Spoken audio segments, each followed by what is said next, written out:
মাদারীপুর সদর উপজেলার মোস্তফাপুর বহুমুখী উচ্চ বিদ্যালয়ে এসএসসি পরীক্ষার্থীদের কাছ থেকে টাকা নিয়ে প্রবেশপত্র না দেওয়ার অভিযোগ উঠেছে বিদ্যালয়টির সহকারী শিক্ষক ও অফিস সহায়কের বিরুদ্ধে।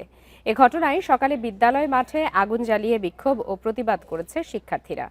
ভুক্তভোগী শিক্ষার্থীরা জানান, ২০২৬ সালের এসএসসি পরীক্ষার নির্বাচনী পরীক্ষায় তারা অকৃতকার্য হলে স্কুল কর্তৃপক্ষ তাদের পরীক্ষায় অংশ নিতে না দেওয়ার সিদ্ধান্ত জানায়।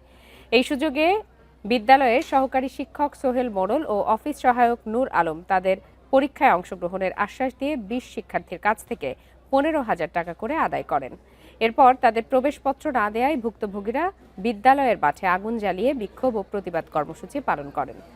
অভিযোগ প্রমাণিত হলে ব্যবস্থা নেওয়ার আশ্বাস উপজেলা প্রশাসনের।